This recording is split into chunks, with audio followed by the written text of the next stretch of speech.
Assalamualaikum warahmatullahi wabarakatuh. Waalaikumsalam warahmatullahi wabarakatuh.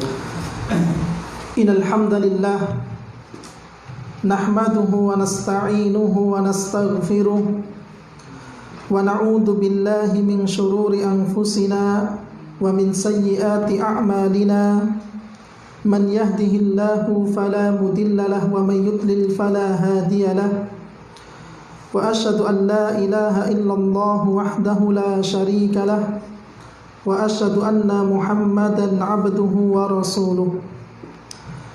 Allahumma salli ala Muhammadin wa ala alihi wa ashabihi wa man tabi'ahum bi ihsanin ila yaumiddin wa ba'du. Para ikhwan, para tulabul ilmi yang semoga senantiasa dilindungi oleh Allah Subhanahu wa taala. Alhamdulillah, pada siang hari ini kita bisa bertemu kembali untuk mempelajari beberapa hadis yang dikumpulkan oleh Al-Hafidz Ibnu Hajar Al-Asqalani rahimahullahu taala, yaitu hadis-hadis yang berkaitan tentang adab, kemudian akhlak, zuhud, wara' yang terkumpul dalam Kitabul Jami'. Dan sebagaimana yang kita ketahui bahwa kajian kita atau pelajaran kita berkaitan tentang hadis, kita memakai buku syarah dari kitab Bulughul Maram, yaitu Tawdihul Ahkam yang dikarang oleh Syekh Abdullah bin Abdurrahman bin Saleh Al-Bassam rahimahullahu ta'ala. InsyaAllah pada pertemuan siang hari ini kita akan masuk pada hadis yang ke-15 ya. Hadis yang ke-15 adalah hadis yang berkaitan tentang adab ketika makan dan minum ya, silahkan dibaca Ridha. Hadis yang ke-15. Hadis ke-15. Jika akala ahadukum qala al-musannifu rahimahullahu ta'ala wa anhu anna Rasulullah sallallahu alaihi wasallam qala jika akala ahadukum falyakul bi yaminihi wa idza shariba falyashrab bi yaminihi fa inna asy-syaitan ya'kulu bi-shimali wa yashrabu bi-shimali. Akhrajahu Muslim. Baik, silakan dibaca artinya. Dari Ibnu Umar radhiyallahu anhu juga bahwa Rasulullah SAW bersabda, apabila salah seorang dari kalian makan, maka hendaklah dia makan dengan tangan kanan. Dan apabila minum, maka hendaklah minum dia dengan tangan kanannya. Karena setan itu makan dan minum dengan tangan kirinya. Hadis riwayat Muslim. Baik, hadis yang ke-15 adalah hadis yang berjudul makan dan minum dengan tangan kanan ya. Jadi judul dari hadis yang ke-15 ini ya bisa dikasih judul di buku antum ya, buku catatan antum, yaitu makan dan minum dengan tangan kanan. Dari Abdullah bin Umar, semoga Allah meridai keduanya, bahwa Rasulullah sallallahu alaihi wasallam bersabda, "Idza akala ahadukum falyakul biyaminihi." Apabila salah seorang dari kalian, ya, ahadukum ini berarti artinya salah seorang dari kalian, falyakul, idza akala ahadukum falyakul biyaminihi. Apabila salah seorang dari kalian makan, hendaknya dia makan dengan tangan kanannya. Ya, ada yamin, ada shimal. Ya, sebagaimana yang kita jelaskan artinya kemarin. Kemudian wa idza syariba, dan apabila seseorang hendak minum, ya, falyashrab biyaminihi, maka hendaknya dia minum dengan tangan kanannya. Fa inna syaitana ya'kulu bishimalihi wa yashrabu bishimalihi. Ya, karena sesungguhnya syaitan itu makan dan minum dengan tangan kirinya. Ya, hadis ini diriwayatkan oleh Imam Muslim dalam kitab sahihnya. Baik para ikhwan rahimani wa rahimakumullah, kita akan mengambil beberapa faidah dari hadis yang mulia ini, yaitu hadis tentang etika ketika seseorang hendak makan dan minum. Sebagaimana yang kita bahas pada hadis yang sebelumnya, ya, dari Aisyah radhiyallahu taala anha, kana Nabi sallallahu alaihi wasallam yu'jibuhu at-tayammunu. Ya, bukan at-tayammumu ya, tapi at-tayammunu. Artinya bahwa Nabi sallallahu alaihi wasallam suka memulai dari sebelah kanan. Ya. Fi tanaulihi wa tarajjulihi wa tuhurihi wa fi sya'nihi kulli. Yaitu ketika memakai sandal, menyisir rambut, bersuci dan pada semua urusannya. Ya. Dari hadis ini, maka di antara aktivitas yang disenangi oleh Nabi sallallahu alaihi wasallam untuk memulainya dengan tangan kanan adalah makan dan minum. Ya. Kita jelaskan kemarin bahwa apabila amalan tersebut merupakan amalan yang terpuji, merupakan amalan ibadah, merupakan amalan ketaatan kepada Allah, maka Rasulullah SAW lebih suka yang memakai dengan bagian yang sebelah kanan. Tetapi sebaliknya, kalau seandainya itu merupakan amalan dalam rangka membersihkan, ya, dalam rangka seseorang bertoharoh untuk badannya, ya. Misalnya seseorang membersihkan, ya, mohon maaf, kemaluannya misalnya, ya. Atau mungkin misalnya seseorang ingin membersihkan, ya bisa jadi membersihkan dengan dengan siwaknya, sebagaimana yang kita sampaikan kemarin. Ya, apakah siwak itu lebih utama dengan tangan kanan atau tangan kiri? Kalau secara kebiasaan maka tangan kanan lebih mudah. Ya. Tetapi ada yang berpendapat bahwa siwak itu pakai tangan kiri karena ini merupakan hal yang menjijikkan. Ya. Ya, tetapi ya insya Allah dalam perkara ini sangat luas, ya, sangat longgar sekali dalam masalah bersiwak. Ya, tetapi pada intinya untuk perkara-perkara yang menjijikkan, yang kurang mulia, maka Nabi SAW lebih mendahulukan yang sebelah kiri. Kalau untuk yang mulia, perkara-perkara yang mulia, ibadah, ketaatan, maka anggota tubuh yang sebelah kanan lebih berhak untuk didahulukan, mempunyai keistimewaan. Ya. Tanpa terkecuali dalam hal makan dan minum. Ya, Nabi SAW ketika makan menggunakan pakai tangan kanan. Begitu juga dengan minum. Kemudian salah satu fungsi Nabi SAW menggunakan tangan kanan ketika makan dan minum ini untuk menyelisihi syaitan. Ya, karena syaitan itu makan dengan tangan kiri, begitu juga minum dengan tangan kiri. Ya, contoh dalam sebuah riwayat, Nabi SAW pernah menegur Umar bin Abi Salamah. Ya, Umar bin Abi Salamah ini masih kecil, ya, masih kecil. Ya, dan biasa orang-orang Arab ketika itu kalau makan itu satu nampan. Ya, karena memang ini sesuai dengan apa yang disabdakan Nabi SAW. Ya, Nabi mengatakan ijtami'u ala ta'amikum. Berkumpullah kalian saat makan. Ya, karena keberkahannya jauh lebih banyak. Ya, mungkin antum nanti bisa praktekkan, ya, sesekali tidak apa-apa makan satu nampan berapa orang. Ya. Terkadang kalau seandainya kita lihat dari secara zahir makanannya sedikit. Kayaknya kalau dihitung-hitung ini fajar, ini yogi, atau mungkin ini zikri yang kelas berat itu misalnya, ya. Ya, seakan-akan satu nampan ini untuk 3 orang enggak cukup. Ternyata setelah dimakan kok kenyang. Gitu loh. Setelah dimakan kok kenyang. Ya, bisa jadi ini barokah yang turun pada makanan tersebut. Ya. Maka kata Nabi SAW, berkumpullah kalian ketika makan. Atau paling tidak kalau seandainya memang antum makannya, ya, piring sendiri-sendiri, tidak mengapa kumpul. Ya, kumpul jadi satu. Kemudian salah satu adab yang diajarkan Nabi kepada Umar bin Abi Salamah, ya, kata Nabi SAW, ya ghulam sammillah, wahai anak, ya, kalau yang perempuan nduk, ya, kalau yang laki-laki le, ya, kalau bahasa Arabnya ghulam, ya, masih kecil. Kata Nabi, sammillah, ucapkanlah bismillah sebelum makan. Kemudian kul atau wakul biyaminika. Kemudian setelah itu makan pakai tangan kananmu. Wakul mimma yalik, dan makan yang terdekat dari engkau. Ya.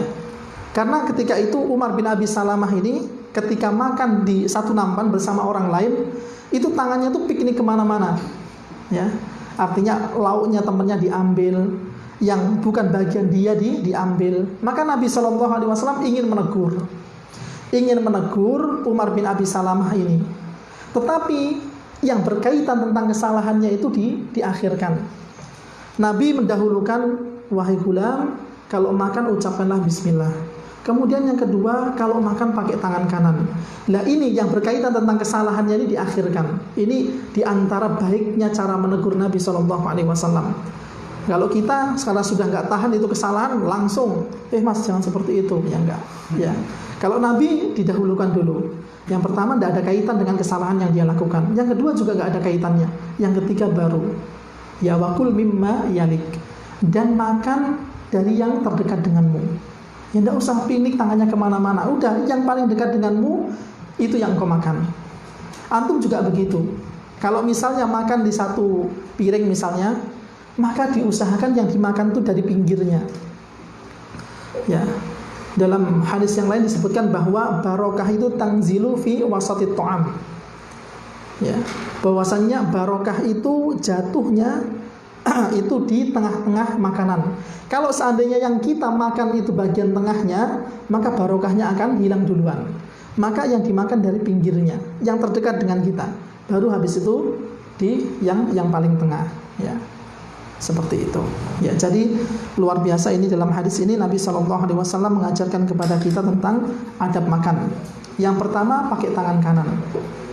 Yang kedua, yang pertama adalah ucapkanlah bismillah. Yang kedua pakai tangan kanan. Yang ketiga dimakan dari yang terdekat dahulu. Padahal Umar bin Abi Salamah ini masih kecil ketika itu. Ya, artinya kalau orang zaman sekarang, ya itu kalau seandainya melihat anak kecil itu salah dibiarkan, ya masih kecil, ya maklumlah bisa dimaklumi. Tetapi tidak. Nabi ingin mengajarkan adab ketika makan. Nabi ingin mengajarkan sunnah ketika makan dari usia dini. Ya ini pelajaran bagi kita semuanya ya. Misalnya antum nanti pulang ke rumah menjumpai adik antum yang masih kecil melakukan kesalahan. Kesalahan sekecil apapun, ya meskipun usianya masih kecil ditegur. Ya ditegur, ya tentunya dengan bahasa yang santun, tidak menjatuhkan, tidak buat down adik kita, tidak. Tetapi kesalahan apapun ditegur. Ya mudah-mudahan dengan teguran ini nanti diingat sampai dewasa. Dulu pernah ditegur kakak, makannya pakai tangan kiri, tidak boleh disuruh pakai tangan kanan. Dulu ditegur kakak, makan sambil berdiri, minum sambil berdiri. Yang lebih utama adalah duduk. Ya seperti itu. Kalau seandainya teguran kita atau nasihat kita ini nanti diamalkan sampai nanti dewasa menjadi pegangan pedoman hidupnya, ya pahalanya akan mengalir kepada antum. Ini termasuk ilmu yang bermanfaat. Ya. Baik. Kemudian Nabi SAW juga pernah bersabda kepada salah seorang laki-laki, yang mana laki-laki tersebut berada di dekat Nabi SAW. Ya. Jadi ada seorang laki-laki yang mana laki-laki ini makan pakai tangan kiri di dekat Nabi SAW. Maka Nabi pun menegur, kul biyaminik. Ya, wahai ya mas, ya kalau bahasa kita mas, makan pakai tangan kananmu. Kemudian orang itu mengatakan, la astati, wahai Rasulullah, aku ini tidak mampu, tidak bisa pakai tangan kananku. Kalau makan pakai tangan kanan aku nggak bisa. Maka kata Nabi, lastata'ta, ya, lastata'ta, ma mana'ahu illal kibru. Kata Nabi SAW, tidak ada yang menghalangi makan, tidak ada yang menghalanginya makan dengan tangan kanan, melainkan kesombongannya. Ya, jadi orang ini tidak mau makan pakai tangan kanan bukan karena tidak mampu. Tidak mampu karena kesombongan itulah yang mengalahkan apa? Fitrahnya. Maka dalam riwayat tersebut dikatakan qala fama rafa'aha ila fammihi. Kemudian lalu orang itu benar-benar tidak bisa mengangkat tangannya ke mulutnya. Ini hukuman yang disegerakan. Ya, dikarenakan karena doa Nabi SAW yang langsung dikabulkan. Ketika Nabi SAW melihat orang ini makan dengan pakai tangan kirinya, disuruh dengan tangan kanan, orang itu menjawab, aku tidak bisa pakai tangan kanannya. Aku tidak bisa makan pakai tangan kanan. Kata Nabi, tidaklah orang tersebut, tidaklah ada yang menghalangi orang tersebut makan pakai tangan kanan, melainkan karena kesombongannya. Ya, maka kita sebagai Muslim yang baik, yang mempunyai ghirah, semangat untuk mengamalkan sunnah Nabi SAW, maka adab-adab yang seperti ini menjadi perhatian kita semuanya. Ya, menjadi perhatian kita semuanya. Ya mungkin sepele, tetapi kan hal seperti ini sangat sering kita lakukan dalam kehidupan kita sehari-hari. Ya, contohnya dalam hal makan, dalam hal minum. Maka Nabi SAW menyuruh kita untuk menyelisihi ya langkah-langkah syaitan. Ya. Dalam ayat Al-Quran disebutkan bahwa Allah Subhanahu wa ta'ala mengatakan, inna syaitana lakum aduwwun fattakhiduhu aduwa. Ya. Kata Allah Subhanahu wa ta'ala, inna syaitana lakum aduwwun. Sesungguhnya syaitan itu bagi kalian musuh. Ya, kita harus menyadari bahwa syaitan itu adalah musuh kita. Kemudian Allah mengatakan fattakhidu aduwa. Maka perlakukanlah syaitan itu sebagai musuh kalian. Jangan malah bermesra-mesraan. Jangan malah diikuti langkah-langkahnya, ya. Wala tattabi'u khutuwati syaitan. Dan janganlah kalian mengikuti langkah-langkah syaitan. Dan salah satu langkah-langkah syaitan yang mana manusia tidak perhatian dengan hal itu adalah ketika makan. Ya. Ya, ini salah satu cara syaitan makan, dan kita sebagai muslim diperintahkan untuk menyelisihinya. Ya, dan ini berdasarkan hadis yang kita sebutkan tadi. Kemudian faidah yang selanjutnya,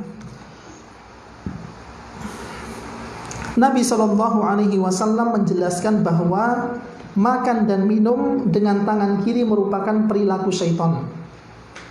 Barang siapa yang menyerupai suatu kaum, maka dia dianggap bagian dari mereka. Ya, kalau seandainya kita suka dengan perilaku syaitan, maka ya bisa jadi kita termasuk orang yang mempunyai sifat seperti syaitan. Ya, makanya disebutkan syaitan dari kalangan jin dan manusia. Ya, syaitan dari kalangan jin dan manusia. Syaitan ini adalah sifat, ya. Syaitan ini adalah sifat. Ya. Manusia yang tingkah lakunya buruk, yang suka bermaksiat, bisa jadi dia mempunyai sifat seperti syaitan. Begitu juga dengan jin. Ya, kalau seandainya ada manusia yang baik, kemudian ada juga manusia yang buruk, begitu juga di kalangan jin. Ya, begitu juga di kalangan jin. Jin juga ada jin yang soleh, ada jin yang toleh. Manusia yang buruk, maka dia mempunyai sifat seperti syaitan. Jin yang mempunyai sifat yang buruk, maka dia pun juga memiliki sifat seperti syaitan. Ya, jadi syaitan ini hanya sifat.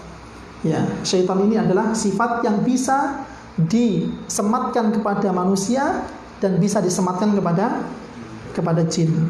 Ya, baik. Kemudian yang keempat, sebagaimana yang disebutkan dalam syarah Manzumah Al-Adab, disunnahkan menggunakan tangan kanan dan mendahulukannya saat melakukan perbuatan baik dan bernilai ketaatan. Ya, sebagaimana yang kita bahas pada pertemuan yang sebelumnya, yaitu ketika membahas tentang hadis Nabi SAW lebih suka mendahulukan bagian yang sebelah kanan.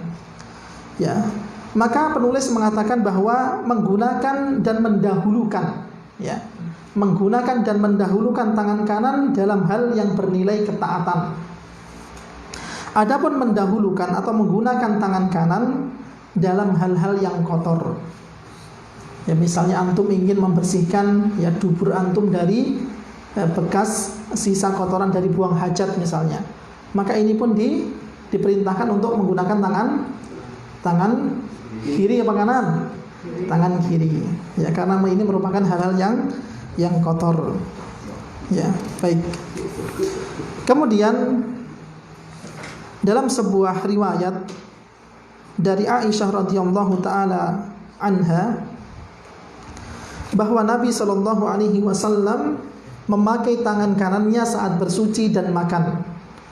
Ya, kanat yadu Rasulillah sallallahu alaihi wasallam al-yumna lituhurihi wa tu'amihi. Tangan kanan Nabi biasanya digunakan untuk bersuci dan makan.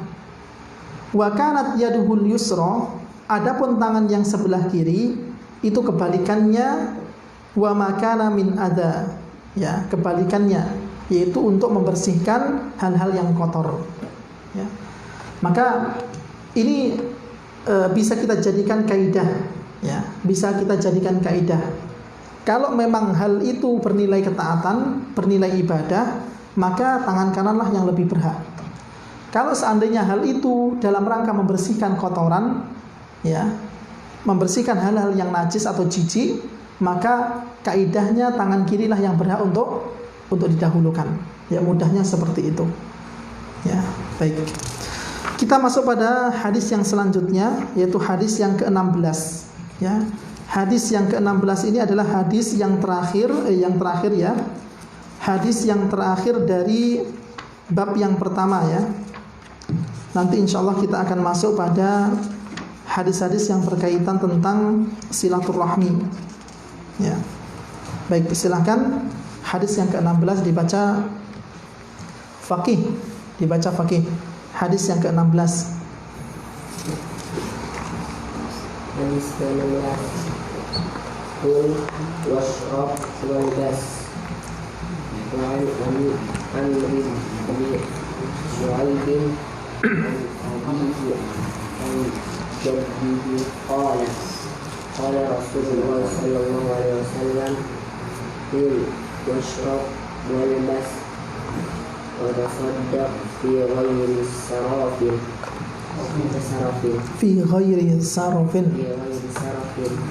wala makilatin.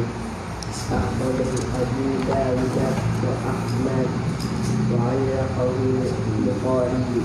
Baik, pada kitab antum wala makhyalatin atau wala makhilatin. Ya, sudah benar ya. Baik. Di sini ada kesalahan.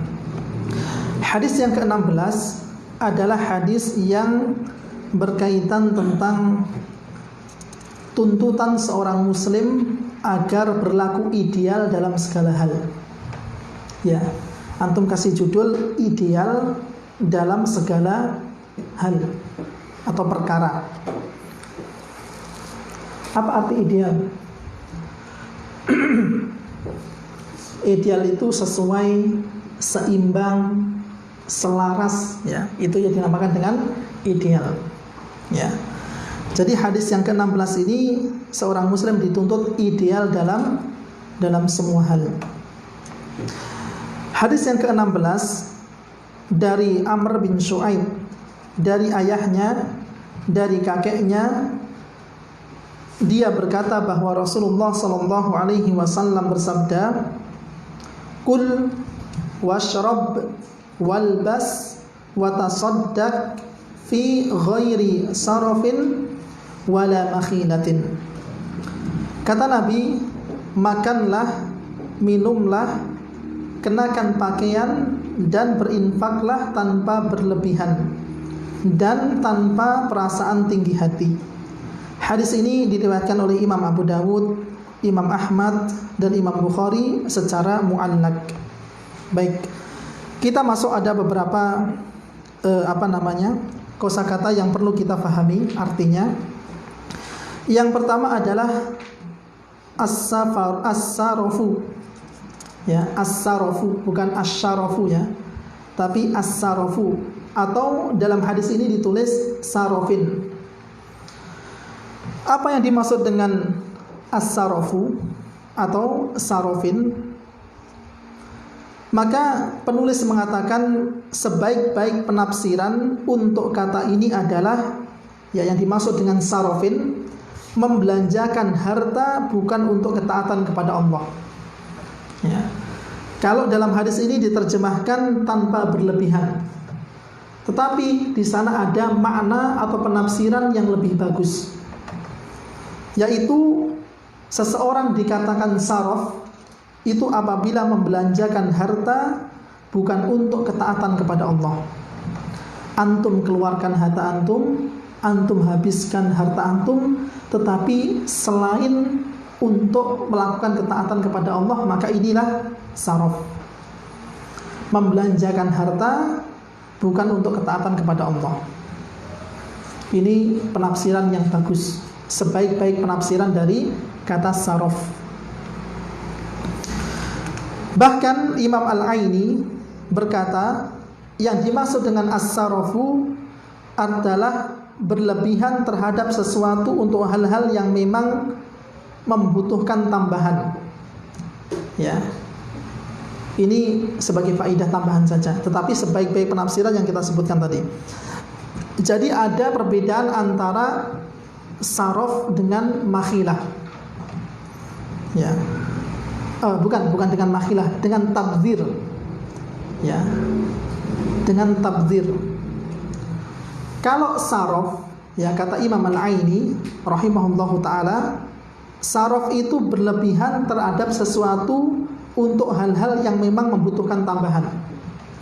Misalnya antum memerlukan biaya yang memang biaya tersebut antum butuhkan, dan ternyata biaya yang antum butuhkan ini tidak cukup, maka antum memerlukan tambahan.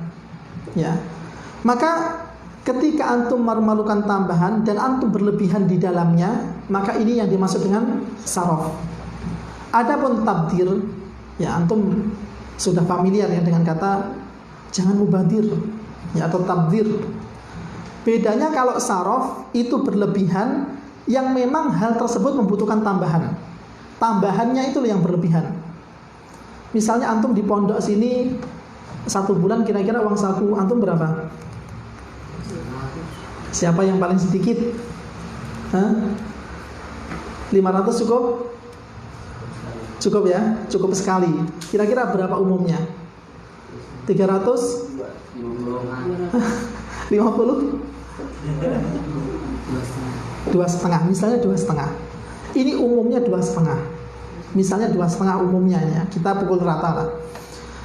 Tetapi ternyata pada bulan ini banyak pengeluaran, harus beli buku, harus membeli beberapa kebutuhan, ya, misalnya penanya sudah nggak bisa dipakai lagi, yang antum butuhkan. Butuhnya itu sebenarnya cuma 50.000 misalnya. Ya, dari 250 butuhnya cuma 50.000. Tetapi antum berlebihan untuk tambahannya ini. Antum naikkan 2 kali lipatnya 500. Ya, maka ini yang dimaksud dengan sarof, berlebihan dalam tambahan. Ya, memang ada kebutuhan, harus ada tambahan, tetapi di dalam tambahannya itu loh, ada tambahan yang terlalu berlebihan. Adapun tabdzir, berlebihan terhadap sesuatu untuk hal-hal yang tidak membutuhkan tambahan. Jadi kebutuhannya itu cuma 250 per bulan. Ya. Tetapi antum berlebihan padahal nggak butuhkan tambahan itu.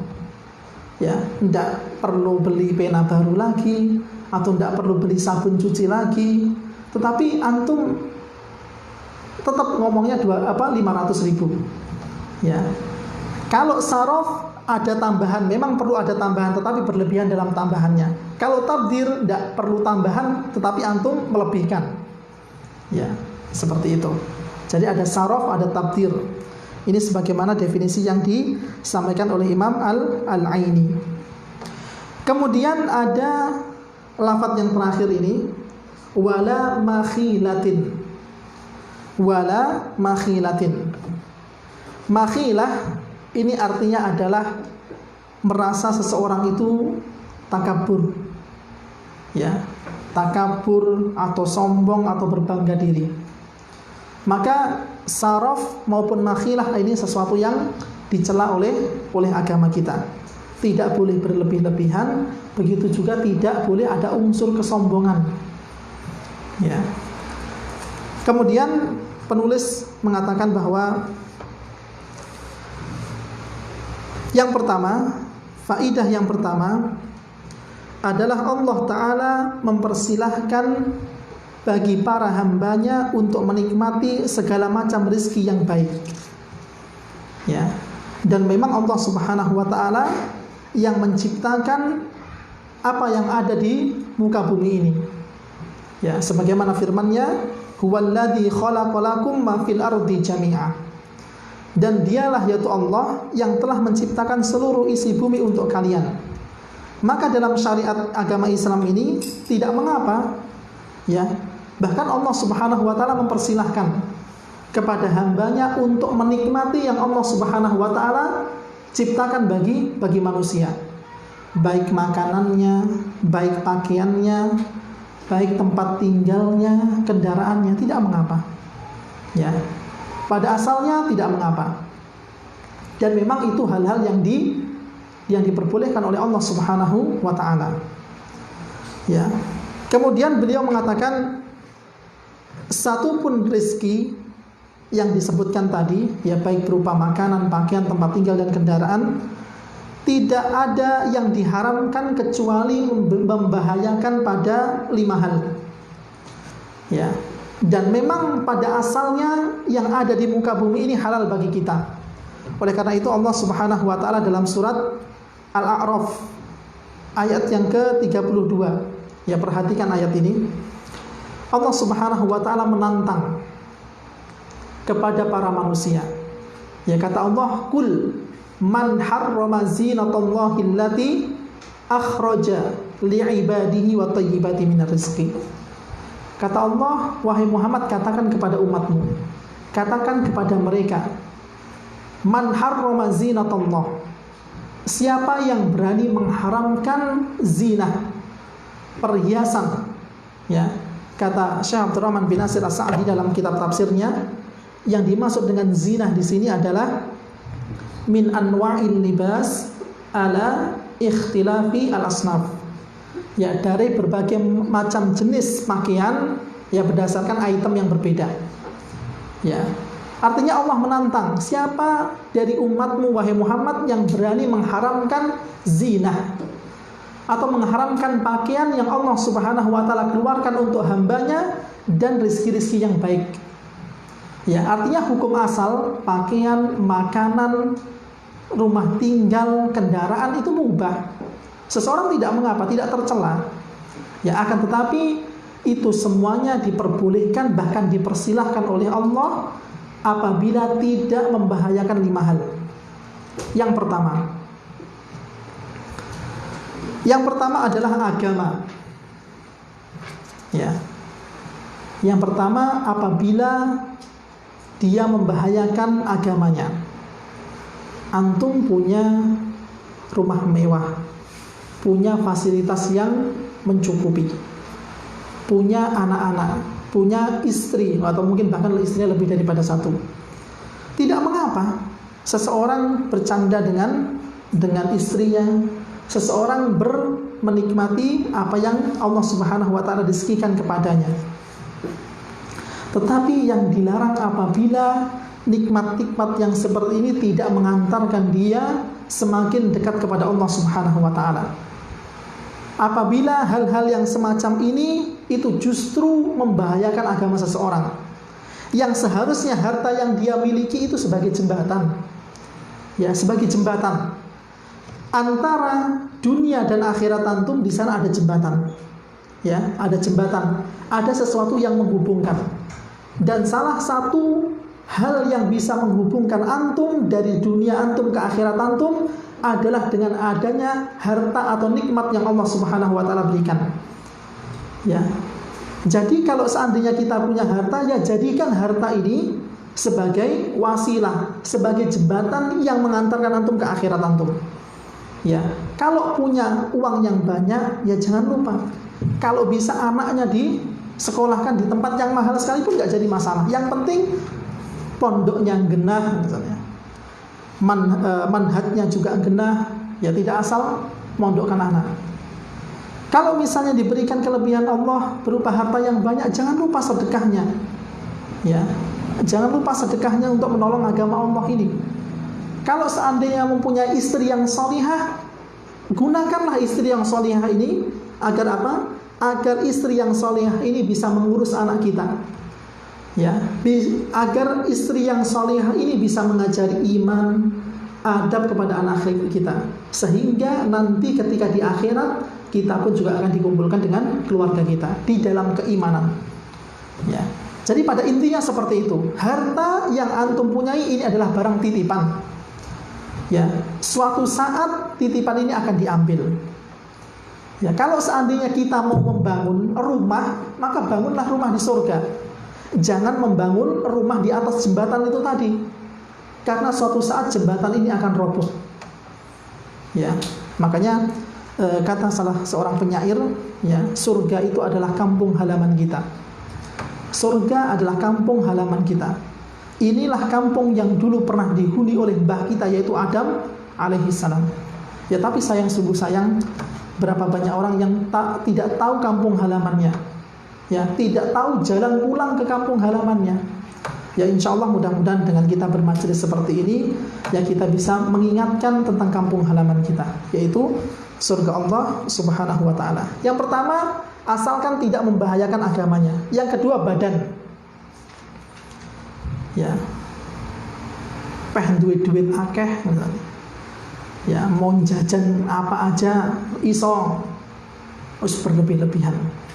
Pagi makannya burger misalnya, siang beli apa, Kentucky atau mungkin apa, ya, malamnya jajan lagi. Wah, luar biasa. Ya, untuk makan sehari aja habis 300.000.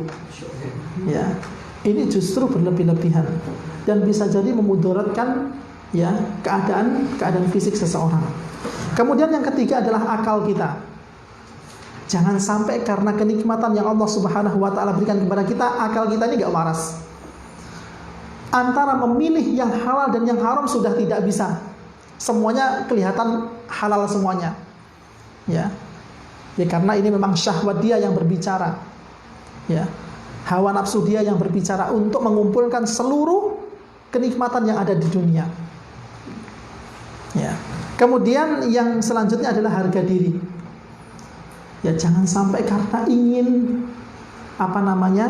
mempunyai mobil misalnya, sampai menjatuhkan harga diri. Ya, misalnya harus melakukan transaksi ribawiyah misalnya. Padahal kalau seandainya dilihat orang, wah memang kelihatannya mewah, punya mobil yang gagah misalnya, tapi ternyata ketika dia tidur malam nggak pernah jena. Ya, ngitung usuk yang ada di rumahnya. Ya, tanggal sekian nanti tagihannya di lembaga ini, tanggal sekian tagihannya di lembaga ini, tidak jena.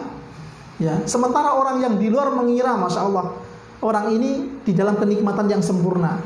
Tetapi pelakunya setiap malam nggak tenang, ya, karena setiap hari mesti ada aja orang yang datang untuk menagih tagihan setiap bulan. Maka jangan seperti itu, ya, hidup apa adanya, disyukuri sudah.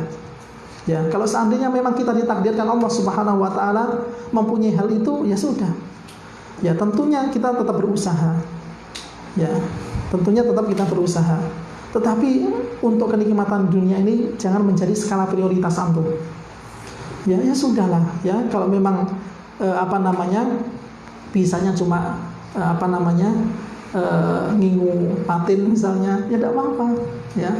Untuk penghasilan ya hanya sekedar bertahan hidup di dunia ini saja, atau mungkin nanam apalah, ya. Maka ini salah satu bentuk kita, ya, bentuk zuhud kita terhadap dunia. Ya, memang kita harus berusaha mencukupi anak istri kita, membantu orang lain, kalau bisa berinfak. Ya, tetapi itu semuanya tidak justru menghalalkan segala cara. Kemudian yang terakhir adalah harta. Ya. Jadi kalau seandainya kenikmatan yang Allah Subhanahu wa taala berikan kepada kita ini tidak sampai merusak 5 hal ini, agama, kemudian badan, akal, harga diri dan harta kita, maka silahkan. Ya, tetapi karena mengurusi harta yang banyak, yang awalnya sergap kajian, yang awalnya sering hadir di majelis taklim, bahkan duduk di barisan yang pertama, setelah bisnisnya lancar, belas nggak pernah hadir lagi, ya, nggak pernah hadir lagi. Akhirnya apa? Akhirnya futur, akhirnya loyo. Ya sudah, kalau seandainya sudah futur, ya nggak pernah lagi dekat dengan majelis ilmu, ya seperti itulah gambarannya. Ya, ada orang yang tipenya itu kalau seandainya dia lagi terfitnah dengan dengan kenikmatan dunia itu, ada yang langsung sadar. Ya, misalnya ada orang yang udah malas-malasan nih taklim, sholat jamaahnya juga nggak nongol di masjid lagi. Ya, ada orang yang ketika dinasihati dia langsung sadar. Tetapi ada orang yang dinasihati karena dia sudah semakin jauh, ya, sudah nggak pernah dapat ilmu lagi, asupan ilmu lagi, akhirnya mau dinasihati siapapun ya nggak akan mempan. Ya, makanya jangan sampai kita menjadi orang-orang yang seperti itu, ya. Orang-orang yang tidak mempan lagi ketika datang peringatan Allah dan Rasulnya, ya. Diingatkan seperti ini, ya, disampaikan bahwa Allah memerintahkan seperti ini, Rasulullah melarang seperti ini, tidak mempan. Karena apa? Karena hatinya dibutakan oleh kenikmatan dunia. Ya, baik. Kemudian para ikhwah rahimani wa rahimakumullah, dalam hadis ini Nabi SAW mengajarkan kepada kita agar proporsional dalam segala perkara. Ya, proporsional itu artinya seimbang, ideal, tidak terlalu berlebihan. Ya. Contohnya Nabi mengatakan kul washrab walbas watasaddaq fi ghairi sarafin wala makhilah. Makan, minum, berpakaianlah, bahkan bersedekahlah tanpa harus berlebih-lebihan dan diiringi rasa kesombongan. Ya. Sudah, yang proporsional, yang ideal, yang seimbang. Bahkan ketika ada salah seorang sahabat, ya, yang bernama Masruq bertanya kepada Aisyah radhiyallahu taala anha tentang amalan yang dicintai oleh Nabi sallallahu alaihi wasallam. Ya. Sahabat tersebut mengatakan, wahai Aisyah, ayul a'mali ahabbu ila Rasulillah. Ya. Apakah amalan yang paling dicintai oleh Rasulullah? Ya, para sahabat ini pengen dia itu mengerjakan sesuatu yang paling dicintai oleh Rasulullah. Maka kata Aisyah, ad-daim. Ya, amalan yang kontinu. Kalau bahasa Jawanya ajeg. Ya, yang kontinu, yang dikerjakan terus menerus. Ya. Kemudian qultu, ya, Masruq mengatakan, fa ayyul laili kana yaqum. Wahai Aisyah, di waktu apa pada malam hari Rasulullah sallallahu alaihi wasallam itu salat malam? Maka kata Aisyah, idza sami'as sharikh. Ya, apabila Nabi itu mendengar ayam jantan berkokok. Ya. Ini hadis ini diriwayatkan oleh Imam Al-Bukhari dan Imam Muslim. Ya, artinya bahkan dalam keadaan dalam ibadah pun Nabi SAW tidak suka yang berlebih-lebihan. Ya, Zainab istri Nabi SAW itu kalau sudah payah, ya, sudah payah ketika qiyamul lail di malam hari itu Zainab berpegangan, ya, tangannya berpegangan dengan tali-tali yang dipasang. Ya, artinya kalau nanti kecapek bisa memeluk tali tersebut. Maka kata Nabi, hullu, ya, copot tali-tali itu. Kemudian Nabi mengatakan, sesungguhnya seseorang itu beribadah pada waktu semangatnya. Ya, tidak usah terlalu berlebih-lebihan. Ya.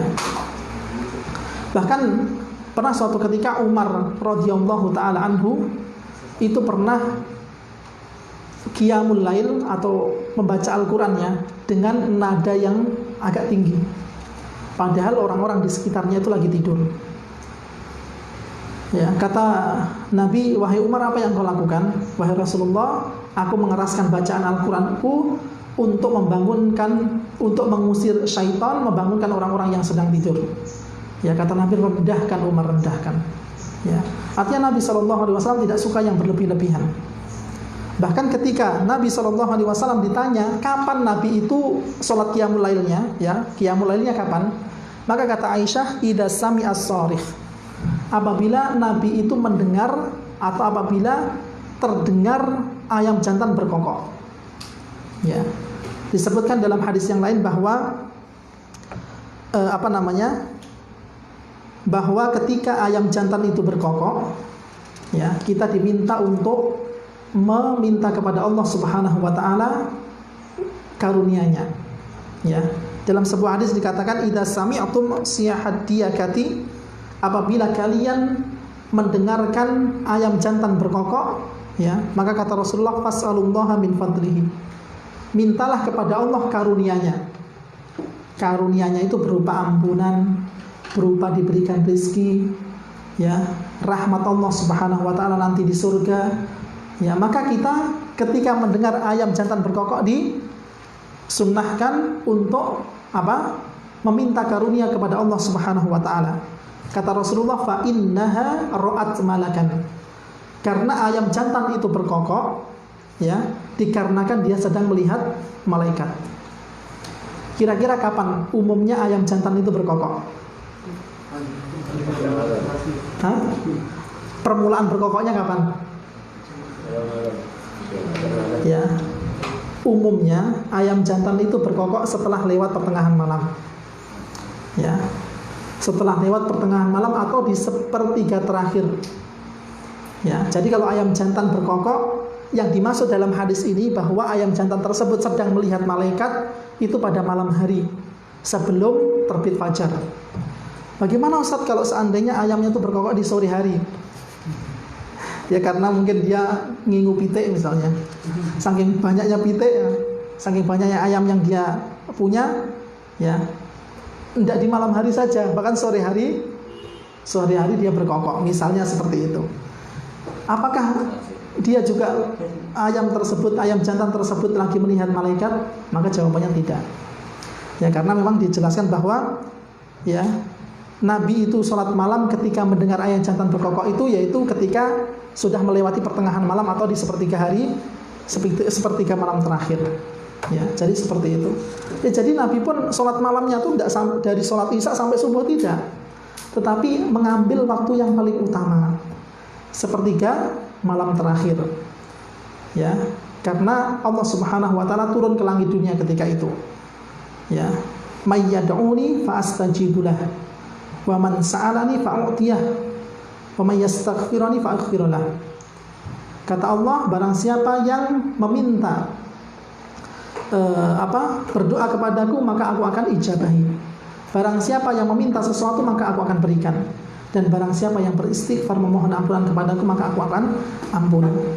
Jadi kalau seandainya antum pilih misalnya, ya, tidak usah banyak-banyak lah, tetapi antum ngambil sepertiga malam terakhir dan antum rutinkan itu. Tidak usah banyak-banyak, 2 rakaat saja misalnya, 2 rakaat ditambahi 1 rakaat sholat witir misalnya, itu antum bisa ajak dalam melaksanakannya, itu jauh lebih bagus. Ya, itu sangat jauh lebih bagus. Ya, makanya pernah Nabi SAW memberikan teguran kepada Abdullah bin Umar. Ya, kata Nabi SAW, ya Abdullah, la takun mithlu fulan. Wahai Abdullah bin Umar, janganlah engkau seperti fulan. Ya, kata Nabi, kana yakumul laila fataraka qiyamul lail. Ya, jangan engkau seperti fulan yang dulunya itu rajin qiyamul lail, sekarang sudah enggak pernah lagi. Ya, artinya orang itu pasti kalau seandainya semangat di awal, semangat 45, wah ini lagi semangatnya nih 11 rakaat langsung. Ternyata hari kedua jadi 3, hari kedua cuma witir saja, hari setelahnya 12. Ya, mending nggak apa-apa, sedikit-sedikit tetapi kontinu, nggak jadi masalah. Yang penting itu kontinunya. Ya, ahabbul amali ilallahi ta'ala adwamuha wa in qalla. Ya, perkara yang paling dicintai, amal yang paling dicintai oleh Allah yang sedikit tetapi kontinu. Ya seperti itu. Begitu juga dengan antum misalnya, ya pasti ya seorang penuntut ilmu akan menjumpai masa futurnya. Apa yang dimaksud dengan masa futur? Masa malas. Masa malas, masa loyo itu pasti akan menjumpai. Bahkan mungkin bukan hanya talibul ilmi ya, mungkin ustadznya pun juga seperti itu. Terkadang menjumpai sesuatu atau sebuah kondisi yang dia tuh malas, mau ngapa-ngapain aja malas. Mau menghafal Al-Quran juga nggak terlalu semangat, ya mau membaca buku juga nggak terlalu semangat, bahkan ya hadir di majelis seperti ini tidur misalnya, ya. Tapi alhamdulillah azam semangat azam ya, alhamdulillah. Ya. Maka kata Nabi SAW, likulli amalin syirratun. Setiap amal, setiap perbuatan itu ada masa semangatnya. Walikulli syirratin fatratun. Dan setiap masa semangat itu pasti mempunyai masa malasnya. Ya. Kata Nabi, faman yakun fatratuhu ila sunnah faqad ihtada. Barang siapa yang masa loyonya, masa malasnya itu masih dalam koridor sunnah, maka dia akan mendapatkan petunjuk. Artinya ya nggak akan lama malasnya itu, selama masa-masa kemalasannya itu tetap dalam ketaatan. Tetapi kata Nabi, wa man yaku ila ghairi dzalik faqad dhalla. Barang siapa yang keluar dari sunnah itu maka dia akan tersesat. Dalam hadis yang lain disebutkan faqad halak, dia akan binasa. Ya wajar kalau seandainya antum punya target 2 tahun selesai 30 juz. Ya mudah-mudahan Allah Subhanahu wa taala berikan kemudahan kepada antum semuanya. Tetapi terkadang ya orang itu pasti menemui masa malasnya. Antum malas atau mungkin kurang semangat dalam menghafal Al-Quran, maka antum bisa pindah, ya cari selingan. Mungkin antum bisa membaca tafsir. Jadi ayat-ayat yang sekarang ini selama ini saya hafal itu apa sih sebenarnya hukum-hukum yang terkandung di dalamnya? Tidak apa-apa. Ya, malas dari atau kurang semangat dari menghafal Al-Quran, pindah membaca buku. Tidak semangat dalam membaca buku, ya mungkin bisa hadir di majelis taklim atau mungkin mendengarkan ceramah, tidak mengapa. Yang penting berusaha masih di dalam sunnah Nabi SAW. Ya mudah-mudahan masa futur antum itu tidak terlalu berlarut begitu lama. Ya, insya Allah ini saja yang bisa Ana sampaikan kepada antum pada pertemuan hari ini. Mudah-mudahan Allah Subhanahu wa taala memberikan kita semangat, memberikan kita kemauan yang kuat dalam rangka mempelajari ilmu agama ini. Insya Allah pada pekan depan kita akan masuk pada hadis-hadis yang berkaitan tentang berbuat baik dan menyambung silaturahmi. Kita akhiri dengan doa kafaratul majlis. Subhanakallahumma wa bihamdika asyhadu an la ilaha illa anta astaghfiruka wa atubu ilaik. Wassalamualaikum warahmatullahi wabarakatuh.